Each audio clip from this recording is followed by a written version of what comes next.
ಜೈ ಶ್ರೀರಾಮ್. ಸ್ನೇಹಿತರೆ ನಮಸ್ಕಾರ. ಇವತ್ತಿನ ಜೇಸ್ ಮಂತ್ರಲೋಕದ ವಿಶೇಷ ಸಂಚಿಕೆಯಲ್ಲಿ ಶ್ರೀರಾಮನವಮಿಯ ವಿಶೇಷವಾದಂತಹ ಮಂತ್ರವನ್ನು ತಿಳಿದುಕೊಡ್ತೀವಿ. ಹಾಗೆಯೇ ಯಾವ ದಿನದಂದು ನಾವು ರಾಮನವಮಿನ ಆಚರಿಸಬೇಕು, ಹಾಗೆ ಪೂಜಾ ಮುಹೂರ್ತ ಯಾವ ರೀತಿಯಾಗಿದೆ ಈ ವರ್ಷದಲ್ಲಿ ಅಂತ ನಾವು ಸಂಪೂರ್ಣವಾಗಿ ತಿಳಿಸ್ಕೊಡ್ತೀವಿ. ಹಾಗಾಗಿ ಇವತ್ತಿನ ಈ ಸಂಚಿಕೆಯನ್ನು ಸಂಪೂರ್ಣವಾಗಿ ನೋಡಿ, ಹಾಗೆಯೇ ಶೇರ್ ಮಾಡಿ, ಲೈಕ್ ಮಾಡಿ, ನಿಮ್ಮ ಅನಿಸಿಕೆಯನ್ನು ಕಮೆಂಟ್ ಮುಖಾಂತರ ತಿಳಿಸ್ಕೊಡಿ. 2026ರ ಶ್ರೀರಾಮನವಮಿ ದಿನಾಂಕ ಬಂದು ಗುರುವಾರ ಮಾರ್ಚ್ 26 ಇದೆ. ನವಮಿ ತಿಥಿ ಆರಂಭ ಆಗೋದು ಮಾರ್ಚ್ 26 ಬೆಳಗ್ಗೆ 11:48ಕ್ಕೆ. ಹಾಗೆಯೇ ನವಮಿ ತಿಥಿ ಮುಕ್ತಾಯ ಆಗೋದು ಮಾರ್ಚ್ 27 ಬೆಳಗ್ಗೆ 10:06ಕ್ಕೆ.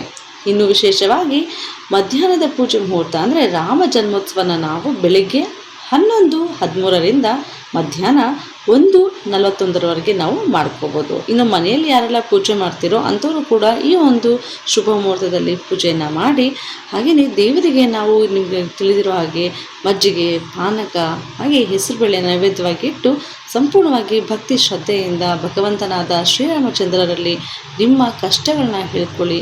ಹಾಗೆಯೇ ಆದಷ್ಟು ಬೇಗ ಶ್ರೀರಾಮಚಂದ್ರರ ಆಶೀರ್ವಾದ ನಿಮ್ಮ ಮೇಲೆ ಸದಾ ಇರುತ್ತೆ. ಇನ್ನು 2026ರಲ್ಲಿ ವಿಶೇಷ ಏನಂತ ಹೇಳಿದರೆ ದುರ್ಗಾ ಅಷ್ಟಮಿ ಹಾಗೆಯೇ ಶ್ರೀರಾಮನವಮಿ ಎರಡೂ ಕೂಡ ಒಂದೇ ದಿನ ಬಂದಿದೆ. ಅಂದರೆ ಮಾರ್ಚ್ 26 ಗುರುವಾರ. ಇದು ತುಂಬಾ ಅಪರೂಪದ ಯೋಗವಾಗಿದೆ. ಆದ್ದರಿಂದ ನಿಮ್ಮ ಕಷ್ಟ ಕಾರ್ಪಣ್ಯಗಳು ದೂರ ಆಗಬೇಕಂದ್ರೆ, ನೀವು ಅಂದುಕೊಂಡಂತಹ ಕೆಲಸ ಕಾರ್ಯಗಳು ಸಂಪೂರ್ಣವಾಗಿ ಯಶಸ್ಸಾಗಬೇಕಂದ್ರೆ ಈ ಒಂದು ಸಂದರ್ಭದಲ್ಲಿ ಅಂದರೆ ವಿಶೇಷವಾಗಿ ಮಾರ್ಚ್ 26 ಗುರುವಾರದಂದು ಶ್ರೀರಾಮನವಮಿಯಂದು ಈ ಪ್ರತಿಯೊಬ್ಬರು ಕೂಡ ದೇವಸ್ಥಾನಕ್ಕೆ ಹೋಗಿ ಪೂಜೆಯನ್ನು ಮಾಡಿ ನಿಮ್ಮ ಕೈಲಾದಷ್ಟು ಬಡಬಗ್ಗರಿಗೆ ಪಾನಕ ಆಗಲಿ, ಮಜ್ಜಿಗೆ ಆಗಲಿ, ಹಾಗೆಯೇ ಅವರಿಗೆ ಬೇಕಾದಂತಹ ಒಂದು ಊಟದ ತಿಂಡಿಯನ್ನು ವ್ಯವಸ್ಥೆ ಮಾಡ್ಕೊಳ್ಳಿ. ಖಂಡಿತವಾಗಿಯೂ ದೇವರ ಆಶೀರ್ವಾದ ನಿಮಗೂ ಹಾಗೂ ನಿಮ್ಮ ಕುಟುಂಬದವರೆಗೂ ಸದಾ ಇರುತ್ತೆ. ಇನ್ನು ಶ್ರೀಮನ್ನಾರಾಯಣ ಕೂಡ 7ನೇ ಅವತಾರವಾದಂತಹ ಭಗವಾನ್ ಶ್ರೀರಾಮನು ಚೈತ್ರ ಮಾಸದ ಶುಕ್ಲ ಪಕ್ಷದ ನವಮಿಯಂದು ಶ್ರೀರಾಮರು ಕೂಡ ಜನಿಸ್ತಾರೆ. ರಾಮರು ತಮ್ಮ ಜೀವನದ ಮೂಲಕ ಸತ್ಯ, ಧರ್ಮ ಹಾಗೆಯೇ ಏಕಪತ್ನಿ ವ್ರತದ ಆದರ್ಶವನ್ನು ಇಡೀ ಜಗತ್ತಿಗೆ ತೋರಿಸಿಕೊಟ್ಟವರು. ಆದ್ದರಿಂದ ನಾವೆಲ್ಲರೂ ಕೂಡ ಅವ್ರನ್ನ ಮರ್ಯಾದಾ ಪುರುಷೋತ್ತಮ ಅಂತ ಕರಿತೀವಿ. ಹಾಗೆ ಈ ದಿನ ಯಾರೆಲ್ಲ ಕೂಡ ಉಪವಾಸವನ್ನು ಮಾಡ್ತಿರೋ, ರಾಮಾಯಣ ಪಾರಾಯಣ ಮಾಡ್ತಿರೋ ಅಥವಾ ಕೇಳಿಸ್ಕೊಳ್ತಿರೋ ಖಂಡಿತವಾಗಿಯೂ ಅವರ ಜೀವನ ಪಾವನವಾಗುತ್ತೆ. ನಾನು ಈಗಾಗಲೇ ತಿಳಿಸ್ಕೊಟ್ಟಂಗೆ ಪಾನಕ, ಕೋಸಂಬರಿಯನ್ನು ನೀವು ಪ್ರತಿಯೊಬ್ಬರು ಕೂಡ ಹಂಚಬೇಕು. ಇನ್ನು ವಿಶೇಷವಾಗಿ ಯಾರಿಗೆ ಇದರ ಅವಶ್ಯಕತೆ ಇರುತ್ತೋ ಅಂಥವ್ರಿಗೆ ನೀವು ದಯವಿಟ್ಟು ದಾನವನ್ನು ಮಾಡಿ. ನಿಮಗೆ ಹಾಗೂ ನಿಮ್ಮ ಕುಟುಂಬದವರಿಗೆ ಧರ್ಮವು ಸದಾ ಸಂಪೂರ್ಣವಾಗಿ ನಿಮ್ಮನ್ನು ಕಾಪಾಡ್ಕೊಂಡು ಬರುತ್ತೆ. ಈಗ ಮೊದಲನೇದಾಗಿ ನಮ್ಮ ಈ ಒಂದು ಸಂಚಿಕೆಯಲ್ಲಿ ನಾನು ತಿಳಿಸಿರೋ ಹಾಗೆ ಶ್ರೀರಾಮನವಮಿ ಎಂದು ಯಾವ ಮಂತ್ರ ಹೇಳಬೇಕು ಅಂತ. ಈಗ ಮೊದಲನೆಯ ಮಂತ್ರ ರಾಮತಾರಕ ಮಂತ್ರ ಈ ರೀತಿಯಾಗಿದೆ: ಶ್ರೀರಾಮ ಜಯ ರಾಮ, ಜಯ ಜಯ ರಾಮ. ಈ ಮಂತ್ರ ತುಂಬಾ ಸರಳ, ಹಾಗೆಯೇ ಒಂದು ಶಕ್ತಿಯಾದಂತಹ ಒಂದು ಮಂತ್ರ. ಇದನ್ನು ಯಾರು ಪಾರಾಯಣ ಮಾಡ್ತಾರೋ ಅಂಥವ್ರಿಗೆ ಮಾನಸಿಕ ಚಿಂತೆಯ ದೂರ ಆಗಿ ಮನಸ್ಸಿಗೆ ಶಾಂತಿಯನ್ನು ನೀಡುವಂತಹ ಮಂತ್ರ.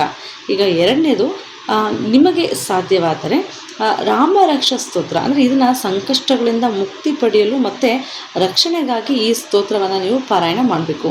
ಮುಂದೊಂದು ದಿನ ರಾಮರಕ್ಷ ಸ್ತೋತ್ರವನ್ನು ನಾನು ಹೇಳಿಕೊಡ್ತೀನಿ.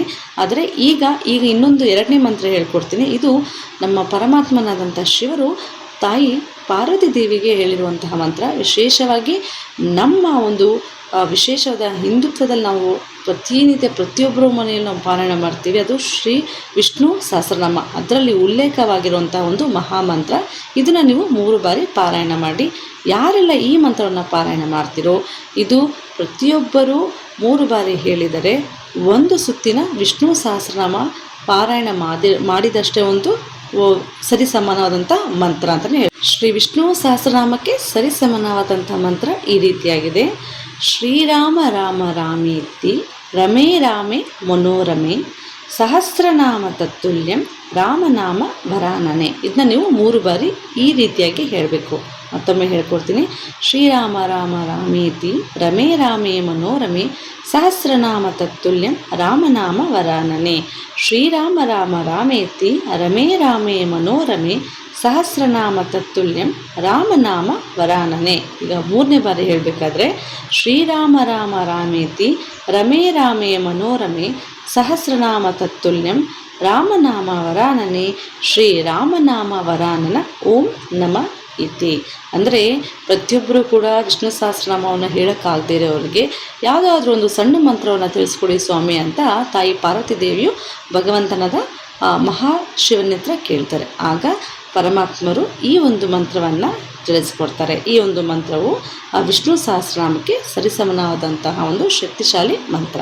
ಹಾಗೆಯೇ ಪ್ರತಿಯೊಬ್ಬರು ಕೂಡ ಈಗ ಇನ್ನೊಂದು 3ನೇ ಶ್ಲೋಕವನ್ನು ಹೇಳ್ಕೊಡ್ತೀವಿ. ಅದು ಕೂಡ ನೀವು ಬೆಳಗಿನ ಪೂಜೆಯ ಸಂದರ್ಭದಲ್ಲಿ ಹಾಗೆಯೇ ಸಂಜೆಯ ಸಂದರ್ಭದಲ್ಲಿ ದೇವಸ್ಥಾನಕ್ಕೆ ಹೋದಾಗ ಕೂಡ ನೀವು ಈ ಮಂತ್ರವನ್ನು ಪಾರಾಯಣ ಮಾಡ್ಬೋದು. ರಾಮಾಯ ರಾಮಭದ್ರಾಯ ರಾಮಚಂದ್ರಾಯ ವೇಧಸೆ ರಘುನಾಥಾಯ ನಾಥಾಯ ಸೀತಾಯಿ ಪತಯೇ ನಮಃ.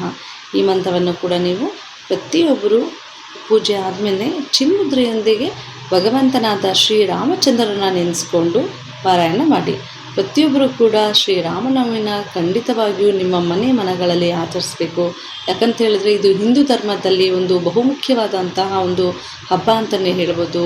ವಿಶೇಷವಾಗಿ ಇಲ್ಲಿ ಜಾತಿ ಧರ್ಮವನ್ನು ಬಿಟ್ಟು ಭೇದ ಭಾವಗಳನ್ನ ಬಿಟ್ಟು ಅವತ್ತಿನ ದಿವಸ ನೀವು ನೋಡ್ತಿದ್ರೆ ಕಣ್ಣಿಗೆ ಹಬ್ಬ ಅಂತಲೇ ಹೇಳ್ಬೋದು. ಯಾಕಂತ ಹೇಳಿದರೆ ಬೀದಿಗಳಲ್ಲಿ ಕೂಡ ನಗರಗಳಲ್ಲೂ ಕೂಡ ಪ್ರತಿಯೊಬ್ಬರು ಕೂಡ ಈ ಒಂದು ಬೇಸಿಗೆ ಸಂದರ್ಭದಲ್ಲಿ ಪ್ರತಿಯೊಬ್ಬರು ಕೂಡ ಈ ವಿಶೇಷವಾದ ದಿನದಂದು ಮಜ್ಜಿಗೆ ಪಾನಕ ಕೋಸಂಬರಿನ ಹಂಚ್ತಿರ್ತಾರೆ.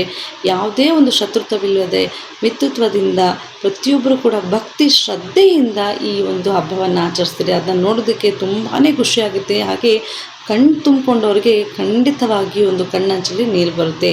ಹಾಗಾಗಿ ಪ್ರತಿಯೊಬ್ಬರು ಕೂಡ ಪ್ರೀತಿ ಸಹಬಾಳ್ವೆಯಿಂದ ಒಬ್ಬರನ್ನೊಬ್ಬರನ್ನ ಪ್ರೀತಿಸಿ ಹಾಗೆಯೇ ಪ್ರತಿಯೊಬ್ಬರು ಕೂಡ ನಿಮ್ಮ ಒಂದು ಸ್ಥಾನಮಾನಗಳನ್ನ ಗೌರವಿಸ್ಕೋಬೇಕಂತೇಳಿ ನಾವು ಕೇಳ್ಕೊತೀವಿ. ಪ್ರತಿಯೊಬ್ಬರು ಕೂಡ ಒಳ್ಳೆಯದಾಗಲಿ, ಶ್ರೀರಾಮಚಂದ್ರರು ನಿಮ್ಮನ್ನು ನಿಮ್ಮ ಕುಟುಂಬದವರನ್ನು ಸದಾ ಕಾಪಾಡಲಿ ಅಂತ ಬೇಡ್ಕೊಳ್ತೀವಿ. ಎಲ್ಲರಿಗೂ ಕೂಡ ಧನ್ಯವಾದಗಳು.